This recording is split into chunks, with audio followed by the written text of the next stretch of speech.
नमस्कार, RN TV national में आपका स्वागत है और मैं हूं आपके साथ सुमन पाल। बुलेटिन की शुरुआत करते हैं बड़ी खबर के साथ। दिल्ली में प्रधानमंत्री नरेंद्र मोदी से मुख्यमंत्री नायब सिंह सैनी ने मुलाकात की। इस दौरान ही दोनों नेताओं के बीच में कई महत्वपूर्ण और समसामयिक मुद्दों पर चर्चा हुई है।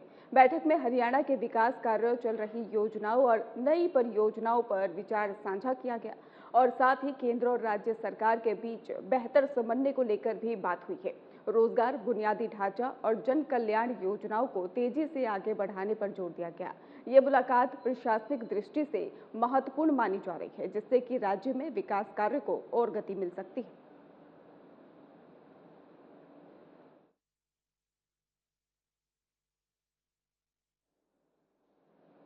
चंडीगढ़ में मुख्यमंत्री नायब सिंह सैनी ने कृषि और बागवानी विभाग की समीक्षा बैठक में किसानों की आय बढ़ाने पर जोर दिया है। उन्होंने फसल विविधीकरण, बागवानी और इसके साथ ही स्ट्रॉबेरी, नींबू, अमरूद और ड्रैगन फ्रूट जैसी उच्च मूल्य वाली फसलों को बढ़ावा देने के निर्देश दिए हैं।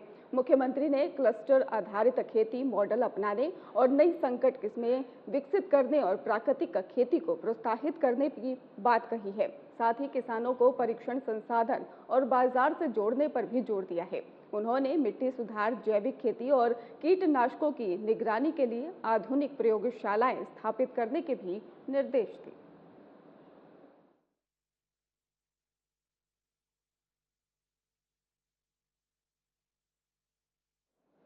मुख्यमंत्री नायब सिंह सैनी ने तोशाम में आयोजित उन्नत सिंचाई उत्सव 2026 में क्षेत्र के समग्र विकास को गति देने के लिए 107 करोड़ रुपए की अधिक लागत की परियोजना का उद्घाटन और शिलान्यास किया।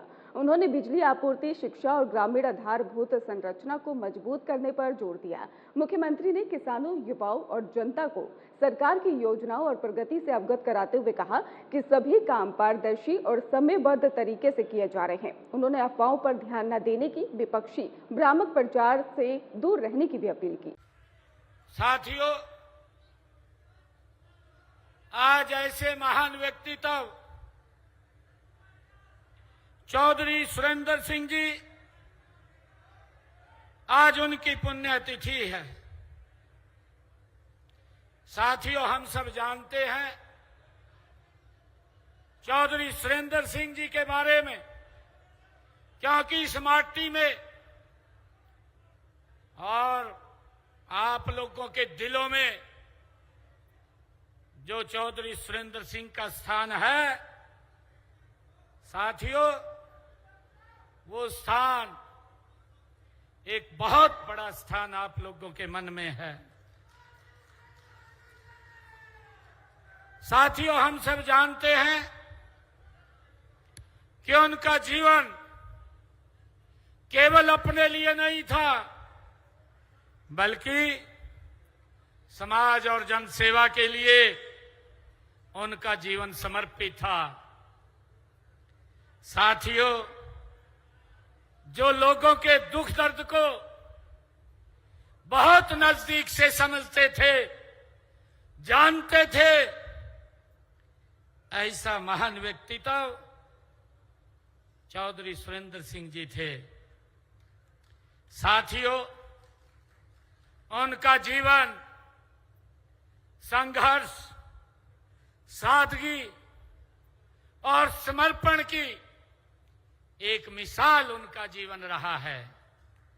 साथियों, उन्होंने हमेशा सत्य और ईमानदारी के रास्ते पर चलकर उन्होंने एक रास्ता दिखाया है। साथियों, आज हम उन्हें याद कर रहे हैं। मैं उनको भी प्रणाम करता हूं। साथियों, आज इस अवसर के ऊपर तोशाम की इस ऐतिहासिक भूमि पर आज यह उन्नत किसान उत्सव रैली हमारे अन्नदाताओं को समर्पित है। साथियों, यहां आए हुए मेरे किसान भाई, तोशाम की मेरी जनता और इतनी भारी संख्या, ये इसका परिणाम है कि आप सबके आशीर्वाद से नॉन स्टॉप ये तीसरी बार नरेंद्र मोदी जी के नेतृत्व में भारतीय जनता पार्टी की सरकार आप लोगों ने बनाई है। साथियों, मैं आप सबका दिल से आभार भी व्यक्त करता हूं, आप सबका धन्यवाद भी करता हूं, आप सबको प्रणाम भी करता हूं। ये आपकी ही तपस्या, आपका ही संघर्ष, जब लगातार non stop Bharatiya Janata party की सरकार तीसरी बार बनी है। साथियों, ये तो शाम की यह धरती, ये वो पवित्र भूमि है जो परिश्रम, त्याग और खेती किसानी की ये समृद्ध परंपरा रही है, उसकी साक्षी रही है।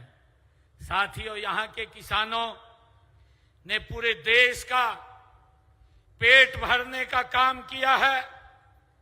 इस धरती के पसीने में राष्ट्र निर्माण की खुशबू बसती है। साथियों, यह वह महान धरती है जिसने हमें पूर्व में इस प्रदेश के मुखिया के तौर पर स्वर्गीय चौधरी बंसीलाल जी ने हरियाणा का, जिन्हें निर्माता कहा जाता है, ऐसे महान व्यक्तित्व देने का काम भी आपने किया है। इस अवसर पर मैं उन्हें भी सादर नमन करता हूं, उनको प्रणाम करता हूं। उन्होंने हरियाणा के बनने के समय ही विकास की एक नई इबारत लिखी। वे तो शाम लोहारू के इस बालू टीलों पर धान की लहलाती हुई फसल देखना चौधरी बंसीलाल जी चाहते थे। उनके इन्हीं सपनों को पूरा करने के लिए 5 दशक पहले उस समय विश्व स्तर का लिफ्ट इरिगेशन कैनाल सिस्टम तैयार किया गया था। साथियों, इसके परिणाम स्वरूप इस रतीले क्षेत्र में पेयजल और सिंचाई के लिए पहली बार नहरी पानी पहुंचा और मेरे किसान की किस्मत बदलने का काम ये उन्होंने किया है। खाद्य नागरिक आपूर्ति और उपभोक्ता मामले मंत्री राजेश नागर ने कोसली, बावल और रेवाड़ी अनाज मंडियों का निरीक्षण किया। उन्होंने मंडियों में खरीद प्रक्रिया, व्यवस्थाओं और सुविधाओं का जायजा लिया है। किसानों और आढ़तियों की समस्याएं सुनी हैं। मंत्री ने अधिकारियों को निर्देश दिए कि किसानों को कोई परेशानी ना हो और खरीद प्रक्रिया पूरी तरह से पारदर्शिता के साथ में रहे। इसके अलावा उन्होंने एलपीजी गैस की सामान्य आपूर्ति और कालाबाजारी रोकने के लिए विभाग की सक्रियता का भी आश्वासन दिया।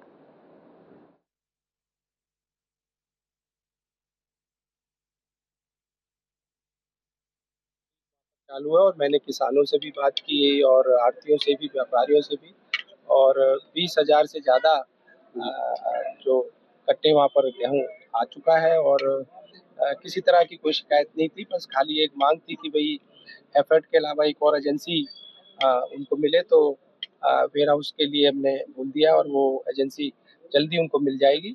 और यहाँ पर भी आज जो जायजा लिया, यहाँ पर गेहूं की अभी कोई खरीद चालू नहीं हुई, बाकी सभी तैयारियां पूरी हैं, चाहे बायोमेट्रिक की बात हो, शौचालय की बात हो, साफ सफाई की बात हो, बिजली को लेकर भी बात हुई और कानून व्यवस्था को लेकर भी बात हुई। बीते दिनों भी बारिश हुई थी, रेवाड़ी मंडी में सरसों बह गई थी और कल भी कई जिलों में हरियाणा में ओलावृष्टि हुई है, उससे गेहूं की फसल खराब हुई है, मंडियों में नुकसान हुआ है। किस तरीके से अब किसानों को हमारे विधायक जी से मेरी बात हुई। विधायक जी ने कई गाँवों का दौरा भी किया है और अगर किसी की कोई नुकसान हुआ है उसका मुआवजा भी सरकार देगी और जो भी गिरदावरी होगी उसके बाद जो भी आएगा मुआवजा। सर, पहली बार ऐसा देखने को मिला है कि एमएसपी से ज्यादा रेट आढ़तियों ने दिया इस बार किसान को और सरकार के हाथ खाली रहे एजेंसियों।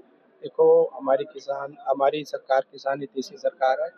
हमारी सरकार नहीं चाहती कि भी किसान का कोई नुकसान हो, तो जिस तरह से एक एमएसपी जो तय किया गया उससे ज़्यादा अगर किसान को मिल रहा है तो ये किसान के लिए अच्छी बात है। और हम भी चाहते हैं हमारा किसान ज़्यादा अपने फसल का जो भी है उसका पैसा मिले, और इसलिए एमएसपी हमने सभी फसलों की तय की है। नारायण साहब, खाद्य आपूर्ति मंत्री हैं आप, क्या पोजीशन है प्रदेश के अंदर गैस? देखो, एलपीजी की घरेलू सिलेंडर की अगर हम बात करें, पूरे प्रदेश में किसी भी तरह की कोई दिक्कत नहीं है, और लोगों से हम अपील भी कर रहे हैं, पैनिक होने की कोई जरूरत नहीं है। थोड़ी बहुत जो दिक्कत आई थी कॉमर्शियल सिलेंडर में, वो भी दूर हो गई है, और 70% के करीब सप्लाई हमने चालू कर दी है, और किसी तरह की भी कहीं से कोई शिकायत नहीं है। कालाबाजारी को लेकर थोड़ा सा जो आ रहा है, जो लगातार रेड्स भी जो आप लोग। हमने रेड्स की है, 600 से ज़्यादा जगह रेड्स हुई है, और 1300 से ज़्यादा सिलेंडर जब्ती भी किए हैं, और 5 वाहन गाड़ियों को भी जब्त किया है, और 18 से ज़्यादा एफआईआर भी की है। और हमारी सभी अधिकारियों को निर्देश है कि वो निगरानी रखें, किसी तरह से भी कहीं से कोई शिकायत आती है तो तुरंत कार्रवाई भी करें, और कार्रवाई। स्वास्थ्य मंत्री आरती राव महेंद्रगढ़ विधानसभा क्षेत्र के दौरे पर रहीं, जहां उन्होंने कई विकास कार्यों की शुरुआत करते हुए जनता की समस्याएं भी सुनी है। दौरे के दौरान गांव बवानिया में उप स्वास्थ्य केंद्र की आधारशिला रखी गई और धर्मशाला में उद्घाटन किया गया।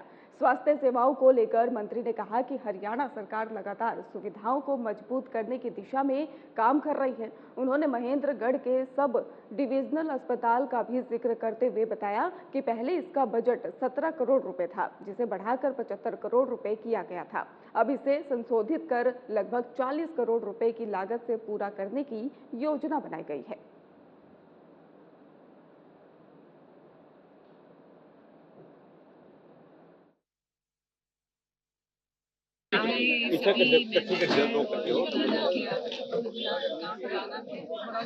बहुत बहुत शुक्रगुजार हूँ और धन्यवाद करती हूँ कि इस मौसम में भी, और स्पेशली जब लावनी चल रही है, फिर भी इनका एनर्जी इतनी ज़्यादा है और सब बहुत खुश हैं। और मैं इनसे आज के दिन महेंद्रगढ़ में जो मेरा आज के दिन दौरा चल रहा है, सभी लोग सभी गांव में जाके मुझे बहुत खुशी हुई। बहन जी, उद्घाटन भी किया गया है, किस चीज का किया गया? जुलाना में जी, बस शेल्टर बवानिया में भी नहीं, बवानिया में हमने करा है सब सेंटर का, और हमने किया है धर्मशाला का, और उसके बाद हम दुलाना है। बहन जी, स्वास्थ्य सेवाओं को लेकर हरियाणा सरकार लगातार कार्य कर रही है, बिल्कुल, लेकिन महेंद्रगढ़ जिले की अगर पूर्व कैबिनेट मंत्री और बल्लभगढ़ विधायक मूलचंद शर्मा ने बल्लभगढ़ की अनाज मंडी का निरीक्षण किया। बता दें कि 1 अप्रैल से गेहूं की सरकारी खरीद शुरू हो चुकी है, इसलिए मंत्री ने सुनिश्चित किया है कि किसानों के लिए मंडियों में सभी आवश्यक व्यवस्थाएं पूरी हो। उन्होंने बताया कि किसानों की सुविधा के लिए ठंडा पानी, शौचालय और बारिश के समय बारदाने की व्यवस्था भी की गई है। इसका उद्देश्य किसानों की मेहनत और फसल को सुरक्षित रखना है। और मंत्री ने यह भी कहा कि मंडियों में अधिकारी पूरी सजगता के साथ में काम कर रहे हैं ताकि खरीद प्रक्रिया सरल, पारदर्शी और सुचारू रूप से हो सके।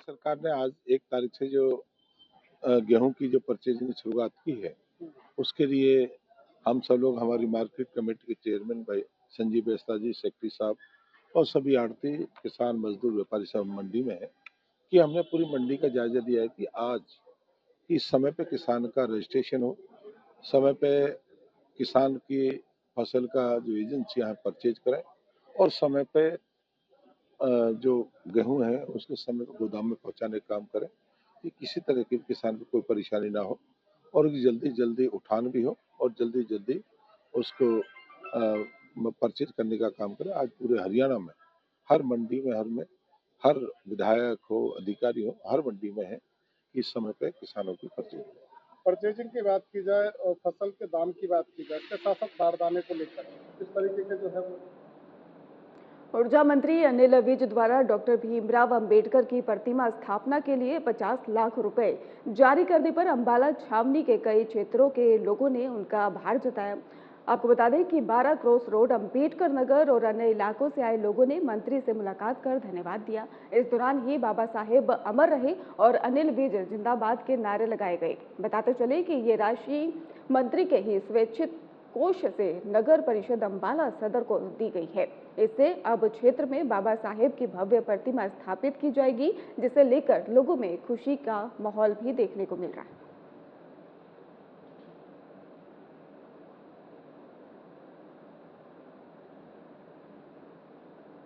देखिए, सबसे पहले तो मैं आज पूर्व सांसद और हमारे बुजुर्ग मेरे पिताजी स्वर्गीय राव बंसी सिंह जी के नज़दीकी साथी सहयोगी चौधरी जंगबीर सिंह जी को मैं अपनी तरफ से, हरियाणा प्रदेश कांग्रेस कमेटी की तरफ से और तमाम हमारे अपने साथियों की तरफ से उनको श्रद्धा सुमन अर्पित करता हूं और परमपिता परमात्मा से प्रार्थना करता हूं कि ऐसे महान व्यक्तित्व को अपने चरणों में उनके चरण स्थान दे और उनके जीवन से हमें बहुत कुछ सीखने को मिलता है। किस तरह किसान के परिवार में पैदा होकर के देश की सेवा करके सेना के अंदर फिर राजनीति में आकर के यहाँ समाज सेवा के माध्यम से लोगों के बीच में रहे, सांसद के रूप में भी इस इलाके की सेवा करने का मौका मिला।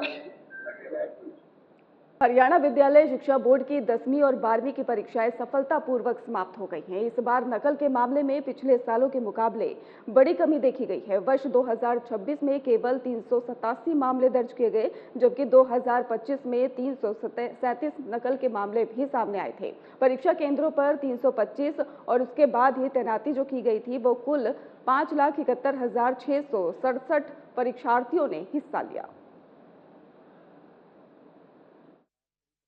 साथियों का हार्दिक स्वागत है। हरियाणा विद्यालय शिक्षा बोर्ड की 2025-26 सत्र की जो परीक्षाएं 25 फरवरी 2026 से आरंभ हुई थी, आज 1 अप्रैल 2026 को सफलतापूर्वक समापन हो गया है। और जैसा कि आप और हम सभी इस बारे में अच्छी प्रकार से ऑब्जर्व कर चुके हैं, अनुभव कर चुके हैं कि जितनी शांतिपूर्वक परीक्षाएं इस बार माननीय मुख्यमंत्री महोदय और माननीय शिक्षा मंत्री महोदय की जो जीरो टॉलरेंस की पॉलिसी है, बिल्कुल उसी के आधार पर हुई हैं। ऐसी मेरे अपने संज्ञान में यह बात आई है कि बोर्ड के इतिहास में पहले इतनी शांतिपूर्वक सफलता परीक्षाएं कभी नहीं हुई हैं। तो इसके लिए डिस्ट्रिक्ट एडमिनिस्ट्रेशन का मैं सभी हरियाणा विद्यालय शिक्षा बोर्ड के कर्मचारियों और अधिकारियों की तरफ से हार्दिक आभार व्यक्त करता हूं। माननीय मुख्यमंत्री महोदय और माननीय शिक्षा मंत्री महोदय का आभार व्यक्त। सीमा के स्कूल ने मुख्यमंत्री सौंदर्यीकरण योजना में जिला स्तर पर पहला स्थान प्राप्त किया है। स्कूल की सुंदरता, स्वच्छता, वातावरण और इसके साथ कक्षाएं, आकर्षण पार्क और किचन गार्डन के साथ साथ विद्यार्थियों की सक्रिय भागीदारी से ये उपलब्धि मिली है। स्कूल ने छात्रों में अनुशासन और जिम्मेदारी की भावना विकसित करने पर भी ध्यान दिया, जिससे सकारात्मक परिणाम सामने आए हैं। इसी कड़ी में प्रवेश उत्सव के अवसर पर स्कूल में भव्य जागरूकता रैली का आयोजन किया गया। रैली में छात्र, शिक्षक और ग्रामवासी उत्साहपूर्वक शामिल हुए। बच्चों ने हाथों में तख्तियां लेकर शिक्षा, बेटियों की पढ़ाई, स्वच्छता और नशा मुक्त जीवन और सरकारी स्कूलों में उपलब्ध सुविधाओं का भी संदेश दिया।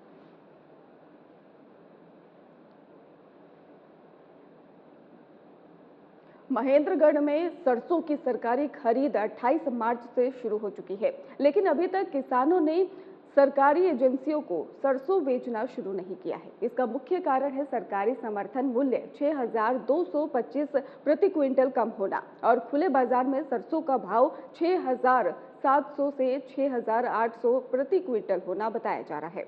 और इस कारण से किसान अपनी फसल निजी व्यापारियों को बेच रहे हैं। किसानों का कहना है कि मंडी में बैठने, पानी और 10 की अटल कैंटीन जैसी सुविधाएं अच्छी हैं, लेकिन भाव कम होने से सरकारी खरीद में उनकी दिलचस्पी नहीं है।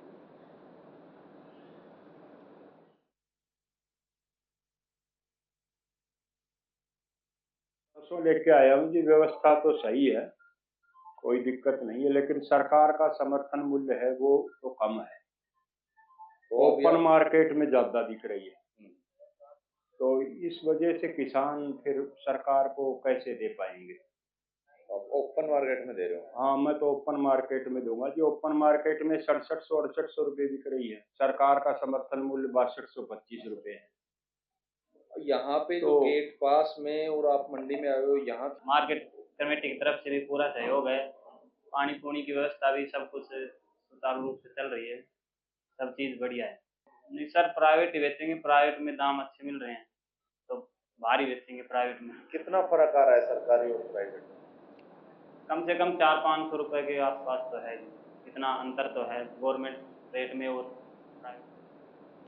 फरीदाबाद में 1 अप्रैल से नेशनल हाईवे पर टोल दरों में बढ़ोतरी कर दी गई है। अब 4 व्हीलर यानी कि छोटी गाड़ियों से लेकर बड़ी गाड़ियों तक टोल पर 5 से 25 तक अधिक देना होगा। और इसके साथ टोल अधिकारी ने बताया है कि पहले छोटी गाड़ियों को टोल क्रॉस करने पर 125 देने होते थे और जो अब 130 रुपए हो गए हैं। और इसी तरह बस और ट्रक के टोल में भी बढ़ोतरी की गई है। पहले 400 का टोल देना लगता था, अब 410 देना होगा और साथ ही मंथली पास की दरों से भी बढ़ोतरी हुई।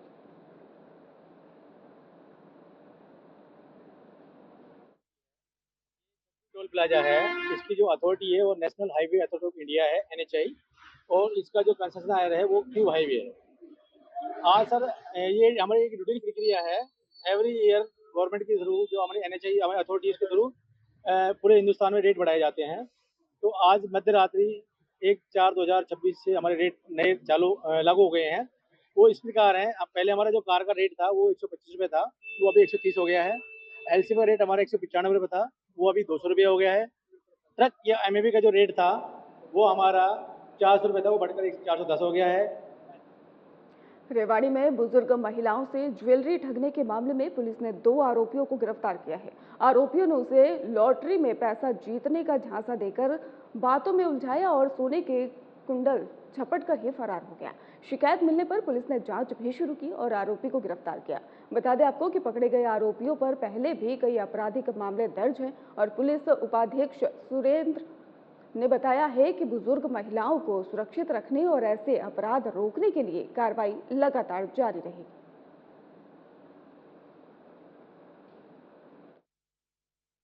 आप लोगों के भी संज्ञान में होगा कि 6 फरवरी और 9 फरवरी को रेवाड़ी शहर में 2 घटनाएं हुई थी, जिसमें अलग अलग बुजुर्ग महिलाओं से उनको झांसे में लेके और उनसे कुंडल और कुछ पैसे ठग लिए गए थे, जिस पर CIA रेवाड़ी हमारे इंस्पेक्टर सुमेर सिंह के नेतृत्व में कार्य करते हुए इसमें 2 आरोपियों को गिरफ्तार करने में और जो फ्रॉड किया गया था उससे जो कुंडल और पैसे लिए गए थे उनको बरामद करने में सफलता हासिल। पुलिस ने एक बड़े अंतर्राष्ट्रीय साइबर ठगी गिरोह का पर्दाफाश करते हुए 5 आरोपियों को गिरफ्तार किया है। ये गिरोह फिलीपींस और कंबोडिया से जुड़ा हुआ था और सिम बॉक्स तकनीक के जरिए कॉल डाइवर्ट कर लोगों को ठगता था। पुलिस ने इनके कब्जे से 13 सिम बॉक्स और 500 से ज्यादा सिम कार्ड और वाईफाई राउटर, इसके साथ ही कैमरे और अन्य हाईटेक उपकरण भी बरामद कर लिए हैं। जांच में पता चला है कि अवैध उपकरण फिलीपींस से नेपाल और बिहार के रास्ते भारत लाए जाते थे।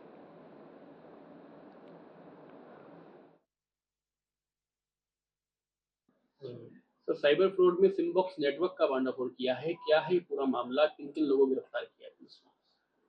देखिए, जो पूरा मामला है, पिछले 17 मार्च को हमने पहली जो है इसमें FIR दर्ज करी थी। तो हमारे पास मकान मालिकों की तरफ से शिकायत आई थी कि कुछ लोगों ने उनका जो है घर या कमरा जो है वो किराए पे लिया और उसमें वो आते जाते नहीं है और उनको ऐसा शक है कि वो कुछ अवैध गतिविधि कर रहे हैं।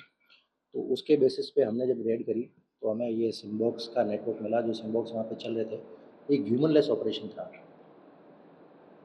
फिलहाल खास बुलेटिन में बस इतना ही। आप देखते रहिए RN TV नेशनल।